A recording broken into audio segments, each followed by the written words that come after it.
더 배움 합격의 공식 약속의 이름 최승근입니다.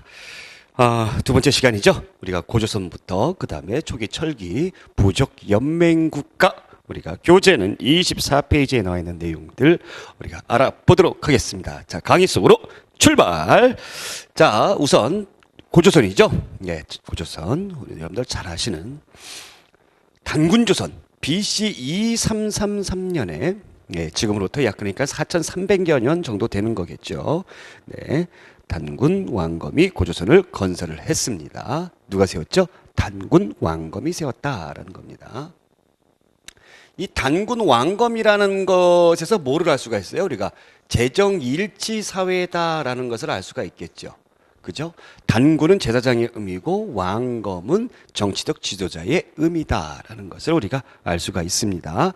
BC 4세기경에 왕이라는 호칭을 사용했고요. 연나라와 실력을 견줄 만큼 굉장히 강해졌다라는 겁니다. 자, 그런데 기자조선이 형성이 되기 시작을 했어요. 2000년이 지나고 나서 기자조선, 중국 사람인 기자가 와가지고 조선의 단군의 후예들을 몰아내고 왕이 됐다라는 겁니다. 이 기자조선과 관련돼 가지고는 제가 조금 이따가 부연 설명을 해드리도록 하고요. 그래서 기자의 후예들이 왕노릇을 하는데 제고 잘 나갈 때가 이제 부왕 때, 준왕 때였다라는 겁니다. 부왕 때, 준왕 때 이미 중앙집권 체제가 고조선이라는 국가가 이루어졌다. 그것을 무엇으로 알 수가 있느냐? 왕이 부자 상속을 이루어지고 있었다라는 것으로 중앙집권 체제가 이루어졌다. 이거 대단한 겁니다. 예, 부자 상속을 이루어졌다라는 것이 어마어마하게 대단한 거예요. 우리가 보통 중앙집권 체제는 삼국시대로 가고 있거든요. 근데 왕이 부자 상속이 이 당시에 이루어졌다라는 겁니다. 자, 이렇게 해서 굉장히 강력한 나라로 성장을 했는데 위만이라는 사람이 들어와서 이 당시에 왕이었던 누굴 몰아내요? 바로 이 준왕을 몰아냅니다. 준이를 몰아내고 자기가 임금이 되는데 이때가 BC 194년이다라는 겁니다. 자, 위만조선이 이루어졌는데 이 위만이 뭐를 가지고 옵니까? 철기를 가져오게 되면서 물론 이 시절에도 철기가 있었습니다만 위만의 가장 큰 공로는 한반도 전역에 우리나라 전역에 철기를 보급했던 것을 알 수가 있습니다. 자, 위만의 후예들이 철기를 쭉 가져오면서 한반도 전역에 철기가 보급이 되었다라는 거고요. BC 8년도에는 애석하게도 한나라 무제의 침입으로 인해서 멸망하게 되었다라는 겁니다. 그래서 한사군, 낙랑, 임둔, 진번, 현도 이렇게 한사군이 형성이 되었다라는 것을 알 수가 있습니다. 간략하게 고조선의 역사에 대해서 알아봤고요. 이 고조선에 우리가 도대체 고조선은 어디를 중심으로 하고 있었느냐라는 것을 우리가 놓고 봤을 때 고조선은 요령지방과 만주를 포함하고 있고요. 그 다음에 한반도 북부 지역을 고조선의 영토로 보고 있습니다. 그 까닭은 요령지방은 바로 요 랴오허강을 얘기하는 거고요. 한반도 북부 지역 요쪽을 얘기하는 거죠. 만주지방 요쪽. 그 까닭은 무엇을 통해서 알 수 있냐면 바로 비슷한 유물들이 여기서 나왔기 때문이에요. 자, 이것이 고인돌의 분포도인데 이 탁자식 고인돌, 북방식 탁자식 고인돌 이 고인돌에 뭐가 있습니까? 비슷한 모양의 비파형 동검이 있고 그 다음에 뭐가 있어요? 네, 미송리식 토기가 있습니다. 미송리식 토기가 이 안에 있었기 때문에 고조선의 영역이 바로 요령지방과 만주, 한반도, 북부를 하고 있는 것이 아니냐라는 것을 알 수가 있다라는 겁니다. 자, 이 고조선이 이렇게 해가지고 성장을 했는데 가장 잘 나갔을 때는 여러분들 위만조선 때였어요. 근데 사실 위만조선이 조선의 역사상 그닥 오랫동안 역사를 가지고 있지 않습니다. 약 100년도 되지 않습니다. 이 위만조선이 근데 제일 잘 나갔어요. 왜 잘 나갔느냐? 얘네들이 중개무역을 했기 때문에 그렇습니다. 그러면 이 당시 이쪽은 중국의 한나라였고 남쪽에 진국이라는 나라가 있었어요. 그러면서 중개무역을 열심히 하였다라는 겁니다. 자, 그러면서 이 한나라가 고조선이 강성해지는 걸 위협을 느꼈죠. 또 고조선이 누구하고 연결을 했냐면 바로 중국 애들이 그토록 싫어하고 그토록 경계를 했던 누구? 바로 흉노족하고 연결이 돼 있었다는 얘기예요. 자, 그러다 보니까 당시에 한나라 최고의 쌈자라는 임금 한무제의 침입으로 인해서 결국에 고조선은 멸망하게 되었다라는 거 간단하게 여러분들이 기억해 두시면 되겠습니다. 자, 여기에 나와 있는 게 북방식 고인돌이고요. 비파형 동검의 모습, 그 다음에 미송리식 토기, 그 다음에 이것이 바로 청동 거울이죠. 이것들이 발견되면서 나타나게 그 고조선의 영역을 알게 되었다라는 겁니다. 자, 그렇다면 여기 이제 제가 이 은나라 주나라 중국의 은나라 주나라의 교체 그 자료 화면이 나와 있는데 이것을 왜 제가 띄웠냐면요. 바로 이 기자의 존재에 대해서 그렇습니다. 이 기자는 원래 은나라 말기의 신하였어요. 근데 은나라 왕이 워낙에 이제 방탕한 생활을 하다 보니까 바른 소리를 막 했던 것이죠. 그러다 보니까 이제 미움을 받아가지고 쫓겨납니다. 은나라 망하고 주나라가 세워졌는데 주나라의 왕이 기자를 스카우트해요. 러브콜을 합니다. 근데 거절을 합니다. 거절하는데 주나라 왕이 그러면 저쪽 동북 쪽에 가가지고 네가 알아서 땅을 줄 테니 다스려라. 그거는 또 응했다는 얘기죠. 그래서 지금 현재는 과거에는 이 기자조선에 대해서 우리나라 사람들이 굉장히 좋게 평가를 했어요. 그래서 우리는 중국인이다라는 것을 스스로가 자부심 있게 여기던 그런 시기에 그래서 이율곡 같은 경우는 기자조선이라는 책도 지었고요. 기자실기라는 책도 지었고요. 그만큼 기자의 후손이다라는 것에 대해서 필요 이상으로 강조를 했거든요. 근데 지금은 과연 이 기자가 고조선의 리더 역할을 했느냐 안 했느냐 그 정체성의 존재 유무까지도 우리가 좀 뭐라고 있습니까? 의심을 하고 있는 그런 상황이다라는 겁니다. 자, 그 다음에 부여고구려 옥저 동해 사만 조금 있다가 이제 제가 하도록 하고요. 여러분들이 이제 생각해 두셔야 되는 것이 한사고는 선체했다라고 그랬죠. 이제 심화 과정에 요게 나올 수가 있어요. 뭐가 나오면 아이고 글씨가 이상하게 되네요. 창여군이라는 것이 나올 수가 있습니다. 창여군. 창혁군. 창해군. 예. 에이, 다시. 창해군. 창해군이라는 것이 나올 수가 있어요. 창해군이 뭐냐면, 여기 요 동네 있잖아요. 요 동네. 요동으로 가는 여기에, 약 그 28만여 가구가 있습니다. 28만여 구가 있는데, 여기에 리더가 남녀라는 사람이었어요. 이 사람이 당시에 한나라에 이 자기네 동네 창해군을 갖다 바친 겁니다. 그래서 한무제가 여기에 진출을 했어요. 진출을 해서 이쪽 요동 지방으로 이끌어가는 그 진출로로 삼으려고 노력을 했습니다. 그러나 경비가 너무 많이 들어가고 여러 가지 문제가 안 좋아가지고 나중에는 이 창해군 이걸 설치했습니다만 나중에는 폐지를 하게 됩니다. 2년 만에. 폐지를 하게 되는데 어찌됐건 이쪽으로 한번 진출을 했다는 얘기죠.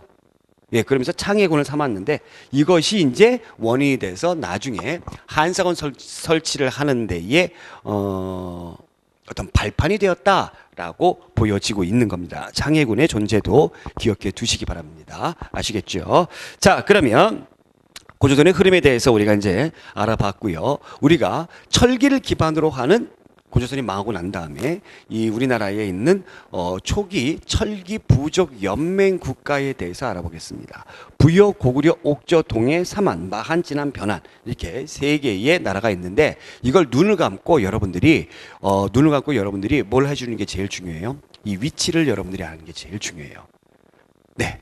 지금부터 눈을 감고 부여, 고구려, 옥저, 동해, 삼한 이 위치를 여러분들이 마음속으로 그려보시기 바랍니다. 부여, 고구려, 옥저, 동해 눈 감으시고 하세요. 눈 감으시고. 자, 부여, 고구려, 옥저, 동해, 삼한 했습니까? 좋습니다. 왜냐하면 이 위치가 이 국가들의 어떤 생활 풍습이라든가 이런 것을 말해주는 힌트가 됩니다.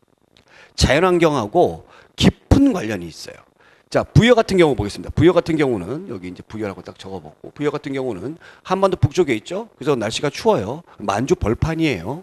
농사 잘 안 됩니다. 그래서 얘네들은 유목 생활을 하는데 노력을 많이 하게 되는 거죠. 그래서 가축이 중요하다라는 겁니다. 가축. 그래서 반농, 반목이라고 하는 겁니다. 반은 농사 짓고 반은 뭐 한다? 예, 가축을 기른다. 그래서 관리의 이름도 마가, 우가, 저가, 구가 이렇게 했어요. 저가 구가 이렇게 했어요. 우리는 이제 높은 관리들을 가짜 씁니다. 중국 같은 경우는 자자를 쓰는데 얘들은 가짜를 써요. 말선생, 소선생, 돼지선생, 개선생 이렇게 있습니다.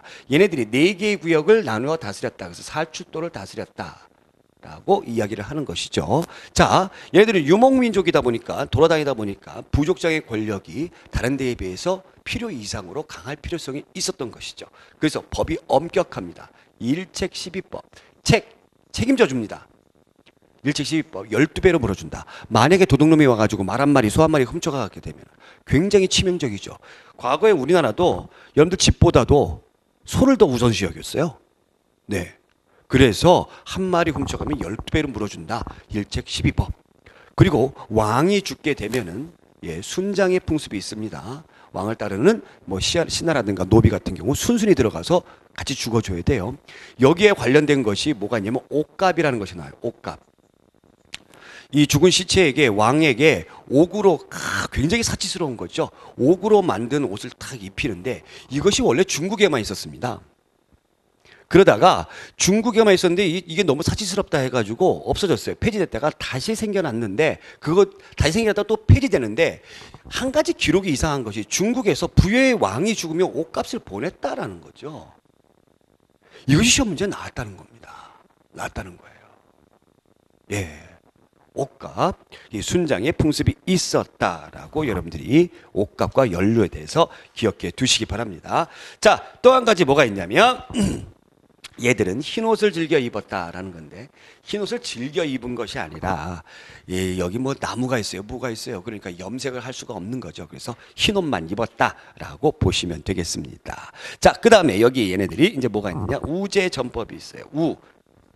국가의 중요한 일을 소발굽으로 점을 치는 우제전법인데 소우자죠. 네.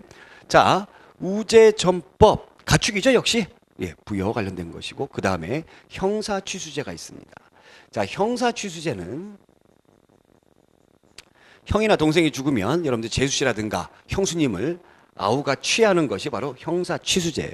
그럼 이것이 왜 생겨났냐면 형이 죽게 되면은 친정으로 돌아가죠. 친정으로 돌아갈 때 자기 몫의 재산도 가지고 가더라. 그럼 얘네들의 가장 큰 재산은 바로 뭡니까? 가축이죠.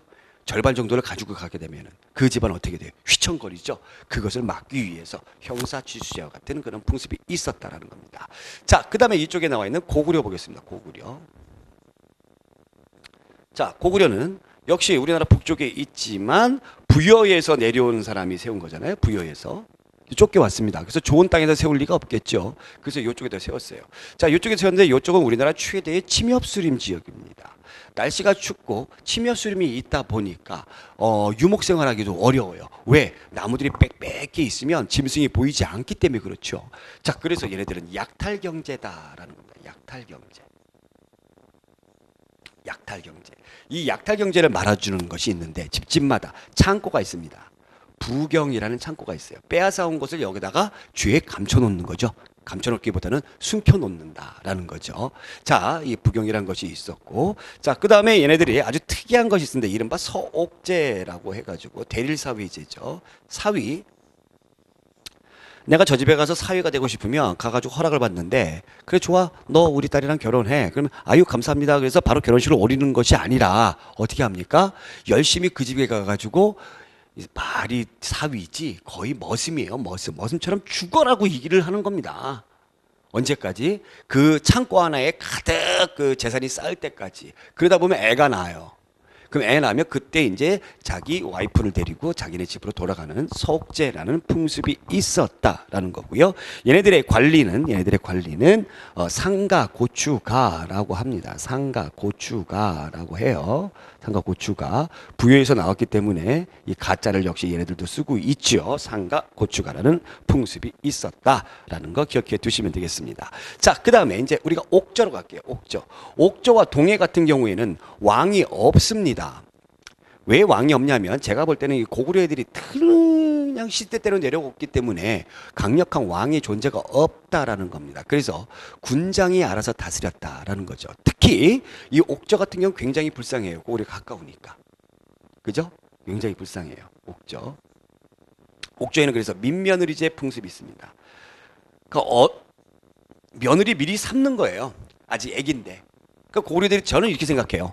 고구려들이 내려와가지고 옥저에 있는 거 다 뺏어가는데 뭐 재산도 뺏어가지만 예쁜 여자들도 데리고 가는 거죠. 처녀들도 데리고 가는 거죠. 그래서 미리 유부녀를 만들어 놓자.